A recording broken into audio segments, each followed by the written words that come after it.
Hello दोस्तों, नमस्कार। आप सभी को जो स्टडी सेंटर बाय मुकेश का कोचिंग में आप सभी का स्वागत है। आज आप सभी मेरे साथ एक ऐसे टॉपिक्स पर डिस्कस करने जा रहे हैं जो कि एग्जाम के नजरिए से अत्यंत इंपॉर्टेंट है। चाहे आप सेंट्रल लेवल के एग्जाम के लिए आप अपने आप को तैयार कर रहे हैं, जैसे कि रेलवे हो, एसएससी हो, एनटीपीसी हो, कॉम्बाइंड हाई सेकेंडरी लेवल के एग्जाम हो, या कॉम्बाइंड गेजेट लेवल के एग्जाम हो, या कोई भी स्टेट लेवल के एग्जाम के लिए आप अपने आप को तैयार कर रहे हैं, या अपनी जिज्ञासा में थोड़ी बहुत वृद्धि करना चाहते हैं, तो उस नजर से भी देखा जाए तो आपके लिए ये जो सेशन जो है अत्यंत इंपॉर्टेंट होने जा रहा है। तो समय ना गंवाते हुए हम टॉपिक्स की ओर बढ़ रहे हैं। देखिए, आज का जो मेरा टॉपिक्स है जो कि अर्थशास्त्र से रिलेटेड है। तो जैसे कि जानते हैं कि अर्थशास्त्र में इन सब टॉपिक्स को ऊपर में डिस्कस किया जाता है। तो आज इन्हीं टॉपिक्स को लेकर मैं आपके सम्मुख प्रस्तुत हुआ हूँ। तो पहला मेरा टॉपिक्स है अर्थव्यवस्था को कितने भागों में बांटा गया है। दूसरा है गरीबी और गरीबी रेखा क्या होती है। तीसरा है भारत की गरीबी की अवस्था और उसके कारण क्या है। चौथा है जनसंख्या वृद्धि की क्या कारण है। पांचवा है जनसंख्या वृद्धि से क्या समस्या है। तो देखिए, जनरली आप जानते हैं अर्थव्यवस्था को कितने भागों में बांटा गया है। तो ये मूल रूप से अर्थव्यवस्था को तीन भागों में बांटा गया है। जैसे कि मान लीजिए, एक है पूंजीवादी अर्थव्यवस्था, ठीक है। एक है पूंजीवादी अर्थव्यवस्था। पूंजीवादी मतलब पूंजीवादी कहने का मतलब उस व्यवस्था को कहा जाता है, जैसे कि उदाहरण के तौर पर आप समझ लीजिए कि जैसे कि मान लीजिए दो व्यक्ति हैं, दो व्यक्ति काम कर रहे हैं कहीं किसी कंपनी में, ठीक है। एक व्यक्ति का सैलरी मान लीजिए, एक व्यक्ति जो है, हालांकि ये ए व्यक्ति है और दूसरा बी व्यक्ति है।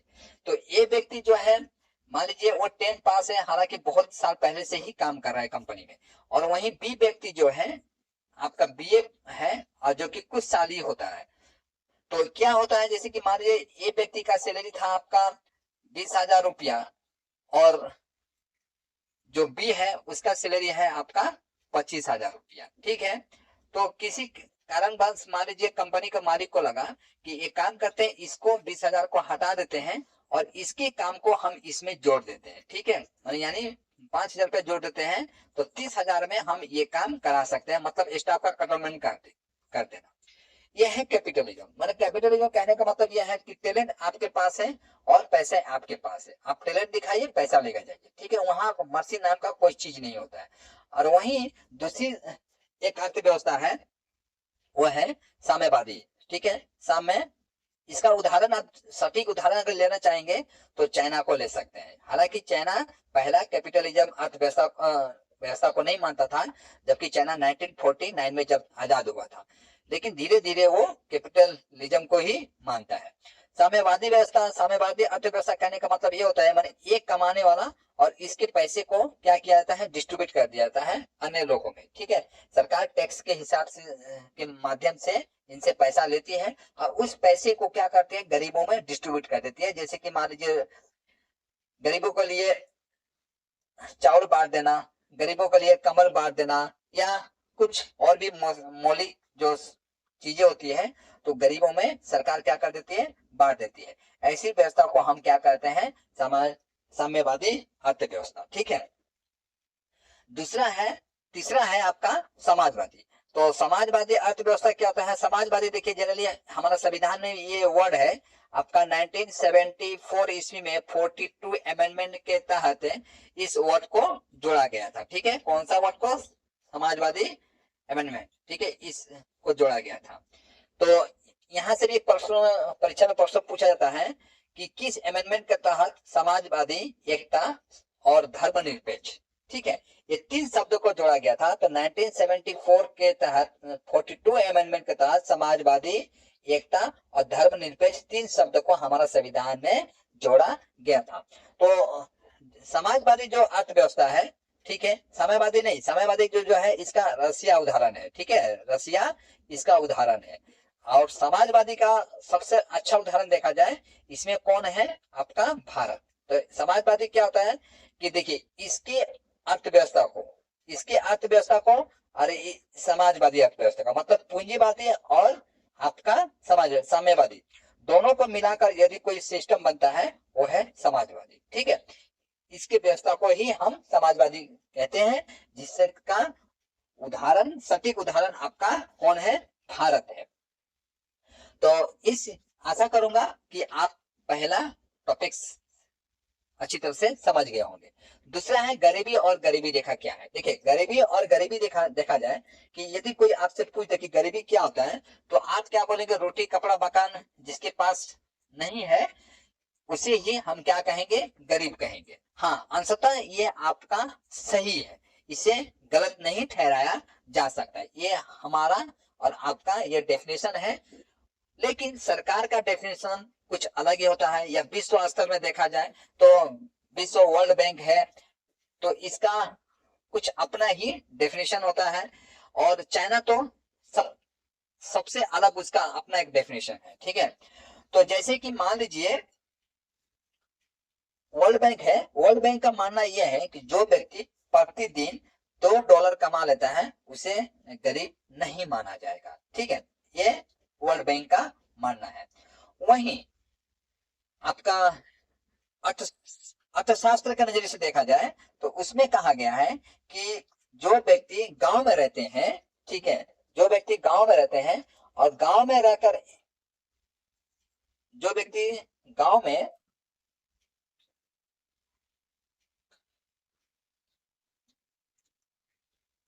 गांव में रहकर मान लीजिए 2400 कैलोरी का भोजन प्रत्येक प्रत्येक दिन ग्रहण कर लेते हैं, तो वो क्या होते हैं?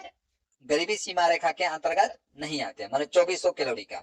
और वहीं जो शहर में रहते हैं, शहर में रहकर यदि 2100 कैलोरी प्रत्येक दिन ग्रहण कर लेते हैं, तो वो व्यक्ति आपका किसमें नहीं आते हैं? गरीबी सीमा रेखा के अंतर्गत नहीं आते हैं। अब देखिए कैलोरी, अब यहाँ पर प्रश्न उठता है कि कैलोरी क्या होता है। देखिए कैलोरी जनरली क्या होता है? एक ऊर्जा मापने की इकाई है, ठीक है। मतलब हम भोजन जो ग्रहण करते हैं, भोजन ग्रहण करने के बाद हमें कितना ऊर्जा की प्राप्ति हुई, ये हम किस में नापेंगे? हम कैलोरी से नापते हैं, ठीक है। ऐसे आप समझ लीजिए। वहीं देखिए भारत का यदि देखा जाए तो भारत के अर्थव्यवस्था यदि देखा जाए तो पहले की तुलना में थोड़ी बहुत अच्छी हुई है, पर उतना अच्छा नहीं कहा जा सकता है। भारत की अर्थव्यवस्था को भी उतना अच्छा नहीं कहा जा सकता है। क्यों नहीं कहा जा सकता है? कि भारत में आज भी लगभग 18 करोड़ लोग रोड पर सोते हैं, ठीक है। 18 करोड़ लोग रोड पर सोते हैं। यदि भुखमरी के हिसाब से देखा जाए तो भारत का भुखमरी में यदि रैंक देखा जाए तो 127 रैंक आता है, ठीक है। माने 127, समझ सकते हैं कि हमारी आंकड़ा बहुत ज्यादा है। तो हमारे यहाँ भुखमरी भी कम नहीं है। अच्छा, यहाँ पर ऐसे भी लोग हैं जो एक टाइम खाते हैं और 2 टाइम उन्हें खाने की व्यवस्था नहीं है। वहीं यदि शिक्षित बेरोजगार देखा जाए, मतलब पढ़े लिखे हैं लेकिन उनको नौकरी नहीं मिलता है, उस हिसाब से देखा जाए तो वर्ल्ड लेवल में देखा जाए तो हमारी भारत की जो रैंक है वो आपका 122 में आते हैं। तो एक हिसाब से समझ सकते हैं कि भारत की अर्थव्यवस्था जो है पहले से थोड़ी बहुत अच्छी हुई है, पर उतना अर्थव्यवस्था आज भी भारत का अच्छा नहीं है, ठीक है। अच्छा, तो तीसरा पॉइंट मैं देखता हूं, गरीबी और गरीबी रेखा क्या है। तो तीसरा पॉइंट, दूसरा पॉइंट सॉरी कंप्लीट हो चुका है। तीसरा पॉइंट देखिए भारत की गरीबी की अवस्था और उसके कारण क्या है। देखिए भारत की जो गरीबी की अवस्था जो है वो पूर्ण रूप से सुदृढ़ अभी भी नहीं हुआ है, लेकिन ग्रोथ कर रहा है, लेकिन पहले से ज्यादा अच्छा ग्रोथ किया है, लेकिन उतनी अच्छा हम नहीं कह सकते हैं, ठीक है। क्यों नहीं कह सकते हैं? अब देखिए भारत की गरीबी के पीछे बहुत सारे कारण है। अब भारत जो गरीब है इसके पीछे क्या क्या कारण है? पहला कारण यह है कि ऐतिहासिक कारण, ऐतिहासिक कारण ये कहा जा सकता है। देखिए ऐतिहासिक कारण में ये पकड़ के चलिए आप,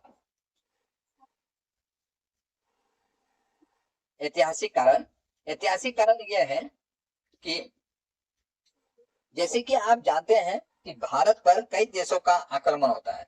जैसे कि द्रविड़ आए, हून आए, कुषाण आए, मुगल आए, ब्रिटिश आए।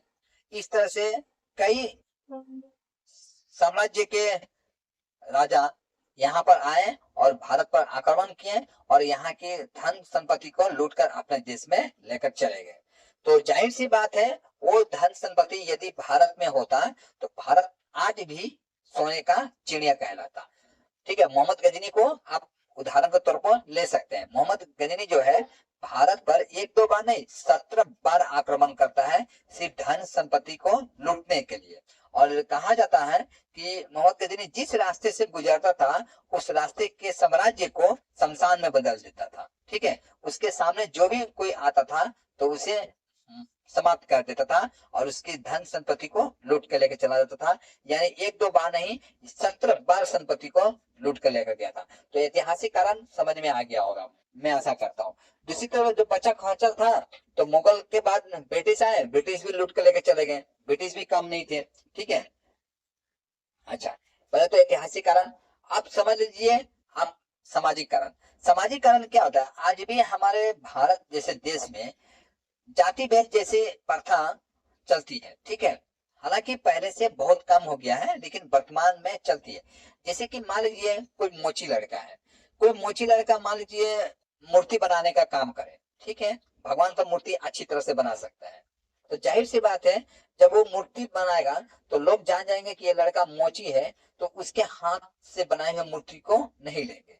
हो सकता है कि ब्राह्मण समाज ही उसके ऊपर कुछ प्रॉब्लम क्रिएट करने लगे कि भैया तुम तो मोची हो, तुम्हारा तो काम पूजा का है ही नहीं।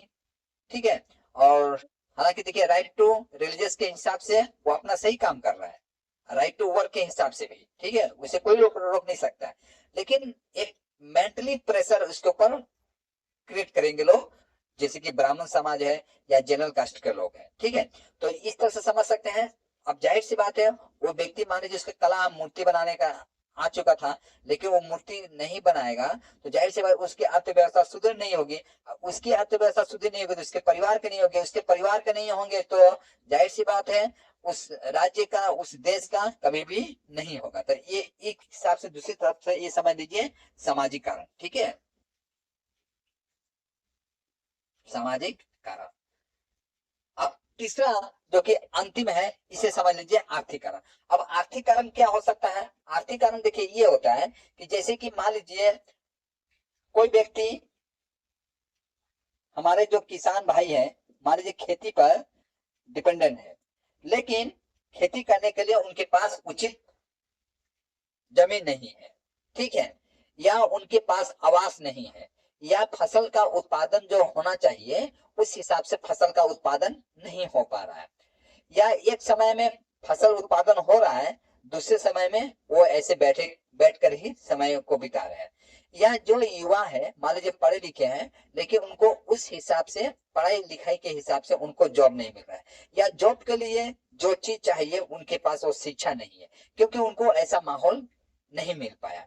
अब जैसे मान लीजिए कोई कंपनी में जा रहे हैं, कंपनी में काम करने के लिए मजदूरी काम छोड़कर थोड़ा ऊपर लेवल में जाते हैं तो कंप्यूटर संबंधित बहुत सारे आपको ज्ञान चाहिए, मैंने इंजीनियरिंग सेक्टर से रिलेटेड, लेकिन वो जो युवा है वो जहां पर रह रहा था उसको ऐसा सुविधा ही नहीं मिला कि इस टेक्निकल सेक्टर के तरफ से कुछ भी पढ़ाई कर पाए, तो जिसके कारण टेक्निकल सेक्टर में वो नील बटा नील है, या है भी तो रोजगार प्राप्त करने के लायक नहीं है, या उतनी उसके पास ज्ञान नहीं है, तो जाहिर सी बात है उसे नौकरी नहीं मिल रहा, हालांकि पढ़ा लिखा है और वो अपने टैलेंट को दूसरी जगह लगाना चाहता है तो उसे ऐसा माहौल नहीं मिल रहा है।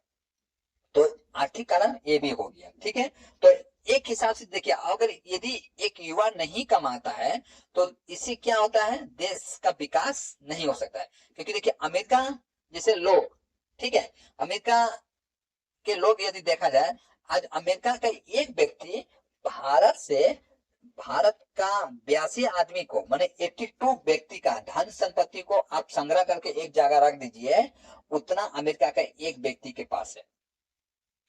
ठीक है, तो समझ सकते हैं कि इस आदमी के पास कितना धन संपत्ति है, और वहीं एक व्यक्ति का, अमेरिका का एक व्यक्ति का संपत्ति को आप कम भारत के 82 व्यक्ति के बीच में बांट सकते हैं। तो जाहिर सी बात है आप देखिए जो लोग तरक्की करते हैं तो देश तरक्की करता है, राज्य तरक्की करता है, उसकी व्यवस्था जो है तरक्की के मार्ग पर अग्रसर बढ़ते चली जाती है, उसका समाज भी बहुत डेवलप होता है। ठीक है, तो दूसरा जो पॉइंट था भारत की गरीबी की अवस्था, उसके कारण क्या है, ये भी कंप्लीट हुआ। तीसरा है जनसंख्या वृद्धि का क्या कारण है।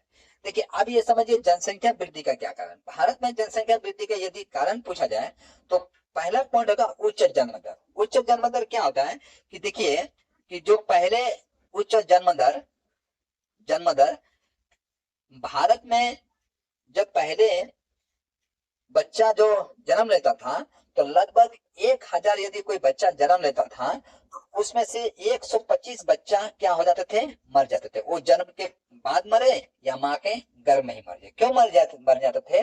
क्योंकि उन दिनों में जैसे कि पोलियो का वैक्सीन, टेटनस का वैक्सीन, बहुत तरह का फैसिलिटी माता को प्रोवाइड नहीं किया जाता था। तो जिसके कारण बच्चा क्या हो जाता था, रोगग्रस्त हो जाता था और बच्चा अपने शिशु काल में ही इस दुनिया से विदाई ले लेता था। लेकिन आज जो है हम हेल्थ सेक्टर में पहले की तुलना में बहुत डेवलप कर चुके हैं। ठीक है, तो आज यदि कोई बच्चा, मान लीजिए 1000 कोई बच्चा जन्म लेता है तो सिर्फ 25 बच्चा का ही डेथ होता है, वो भी इत्तेफाक। ठीक है, तो जाहिर सी बात है उच्च जन्म दर होने से भी क्या होता है, हमारी जनसंख्या में वृद्धि होता है। पहला पॉइंट आप ये समझ के चलिए। दूसरा पॉइंट है निरक्षरता। निरक्षरता कहने का मतलब ये होता है मतलब ज्ञान की थोड़ी बहुत अभाव। ठीक है, अब जैसे कि अभाव कहने का मतलब ये है कि जैसे कि मान लीजिए कोई लड़का मान लीजिए पढ़ा लिखा नहीं है, ठीक है, या कोई पेरेंट्स जो है पढ़े लिखे उतना नहीं है, उनके घर में लड़की है, तो वो क्या करते हैं, अपने लड़की को पढ़ाने के जगह पर क्या करते हैं, पढ़े लिखे नहीं है, अब जाहिर सी बात है उनका अर्थव्यवस्था भी उतना अच्छा नहीं है, तो क्या करते हैं, अपने बेटी को कम उम्र में ही शादी देते हैं। तो कम उम्र में शादी देने से यह हुआ कि जाहिर सी बात है कम उम्र में शादी देने से एक तो उसकी अर्थव्यवस्था खराब हो जाती है और कहीं ना कहीं शारीरिक रूप से वो लड़की कमजोर हो जाती है। क्योंकि एक लड़की को मत देखिए, एक लड़की कमजोर होना, ये एक लड़का कमजोर होना, उसको देश के साथ जोड़ के देखेंगे तब आपको डेफिनेशन जो है बहुत अच्छी तरह से समझ में आ जाएगा। ठीक है, तो उसके परिवार जब कमजोर हो रहा है तो जाहिर सी बात है ये परिवार एक कमजोर नहीं हो रहा है बल्कि एक देश कमजोर हो रहा है। ठीक है, क्योंकि इसी तरह से आपके जैसे हजारों लाखों करोड़ों में लोग होते हैं। ठीक है, तो निरक्षरता के कारण भी क्या होता है, यहाँ पर जनसंख्या वृद्धि होता है, जैसे कम उम्र में शादी हो जाना। तीसरा पॉइंट पकड़ के चलिए, अब गरीबी। अब गरीबी निरक्षरता का ही दूसरा रूप है गरीबी। अब गरीबी कहने का मतलब यही समझ लीजिए जैसे कि गरीबी से भी जनसंख्या बढ़ती है। अब गरीबी से जनसंख्या बढ़ना मतलब कम उम्र में शादी हो जाना। ठीक है, गरीबी से भी जनसंख्या बढ़ती है। जैसे कोई माता पिता मान लीजिए गरीब है तो अपने लड़की को कम उम्र में ही शादी दे देते हैं। या कोई लड़का है, मान लीजिए लड़के के माता पिता उसे नहीं पढ़ा पाते हैं तो लड़का क्या करता है, थोड़ा बहुत इधर उधर कहीं काम कर लेता है, थोड़ा बहुत पैसा प्राप्त कर लेता है और पैसे से क्या करता है, उसका आगे तो बढ़ने की कोई आकांक्षा रहती नहीं है। क्यों नहीं रहती है, क्योंकि पढ़ा लिखा नहीं, उसको पता चलता है कि मुझे कुछ तो काम मिलने वाला है नहीं। अब वो क्या करता है, जो थोड़ी बहुत जमा पूंजी होता है उसी पूंजी से लेकर क्या कर लेता है, शादी कर लेता है। शादी होने के बाद बाल बच्चा हो जाना, इस हिसाब से क्या होता है, एक प्रकार का बोझ है देश के ऊपर पड़ता है, देश के साथ साथ उस परिवार के ऊपर भी पड़ता है। ठीक है, तो गरीबी भी आपका तीसरा पॉइंट कहा जा सकता है, तीसरा पॉइंट। और चौथा पॉइंट है आपका जैसे कि सामाजिक अज्ञानता। सामाजिक अज्ञानता कहने का मतलब ये होता है कि देखिए आज भी हमारे समाज में सेक्स संबंधित जो बदलाव जो होते हैं वो हम नहीं कर पाते हैं, क्योंकि हमारा समाज जो है फ्री समाज नहीं होता है।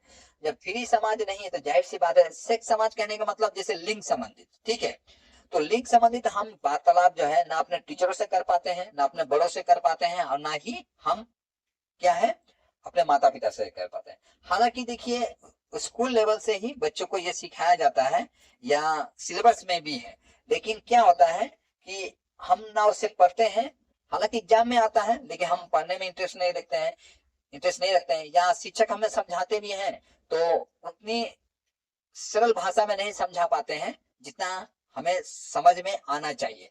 इससे भी क्या होता है, कहीं ना कहीं सामाजिक अज्ञानता फैलती है। और सामाजिक अज्ञानता कहने का मतलब ये होता है कि हम टॉपिक से या समाज के उन घटनाओं से पूर्ण रूप से जागरूक नहीं हो पाते हैं। ठीक है, तो ऐसी घटनाओं को भी हम क्या कर सकते हैं, हम जनसंख्या वृद्धि के कारणों में से एक ले सकते हैं। और परिवार नियोजन तो समझ ही रहे हैं, परिवार नियोजन कहने का मतलब ये होता है कि परिवार नियोजन ये होता है जैसे कि मान लीजिए कितने समय में शादी करना चाहिए, कितने समय में पेरेंट्स बनना चाहिए, एक बच्चे के पश्चात दूसरा जो बच्चा आने वाला हो तो उस दोनों बच्चों के बीच में कितना गैप होना चाहिए, ये सब नॉलेज का अभाव भी हमारे समाज में बहुत कम देखने को मिलता है, या हम उस हिसाब से बेटुक होकर हम लोग डिस्कस नहीं कर पाते हैं। थोड़ा हमारे यहाँ श्रम की प्रधानता दी जाती है, जिसके कारण हम ये डिस्कस नहीं कर पाते हैं। तो इस हिसाब से भी कहीं ना कहीं जनसंख्या वृद्धि के कारणों में से एक माना जा सकता है, या इसको हम कारण मान सकते हैं। ठीक है, तो चौथा नंबर पॉइंट हो गया। पांचवा नंबर देखिए, जनसंख्या वृद्धि से क्या क्या समस्या होती है। जनसंख्या वृद्धि से कई समस्या उत्पन्न हो सकती है, जैसे कि मान लीजिए खाद्य वस्तु का अभाव होना, रोजगार की समस्या को उत्पन्न होना, आपका ट्रांसपोर्ट सिस्टम में भी बाधा उत्पन्न होना, पर्यावरण प्रदूषित होना, जैसे कि जल प्रदूषण, वायु प्रदूषण, है ना, मिट्टी प्रदूषण। प्रदूषण भी जो होता है आपका जनसंख्या के हिसाब से होता है, जितनी ज्यादा जनसंख्या उतनी ज्यादा प्रदूषण। जैसे कि बड़े शहर में जाकर देखेंगे तो बड़े शहर में आपका क्या होता है, प्रदूषण ज्यादा होता है, क्योंकि वहां पर क्या होता है, लोगों को बसने के लिए क्या करना पड़ेगा, लोगों को बसने के लिए आपको घर द्वार बनाना पड़ेगा, या वहां पर बड़े बड़े फैक्ट्रियां बनते हैं, इसी भी क्या होता है, वहां पर वायु प्रदूषण होता है। ठीक है, तो एक हिसाब से आप ये मान सकते हैं कि जनसंख्या वृद्धि से ये सब समस्याएं जो होती है उत्पन्न होती है। ठीक है, जैसे कि वायु प्रदूषण होना, जल प्रदूषण होना, रोजगार के अवसर उपलब्ध ना होना, खाद्य वस्तु का अभाव होना, शिक्षा में प्रॉब्लम होना, हेल्थ सेक्टर में प्रॉब्लम होना, ट्रांसपोर्ट सिस्टम में प्रॉब्लम होना। इस तरह से इन सब सेक्टर को आप जनसंख्या के प्रॉब्लम के नजरिए से देख सकते हैं। ये सारे प्रॉब्लम आपका जनसंख्या वृद्धि से ही होती है। ठीक है, तो आज का क्लास मैं यहीं पर समाप्त करता हूं। आशा करता हूं कि आपको मेरा क्लास अच्छी तरह से समझ में आया होगा।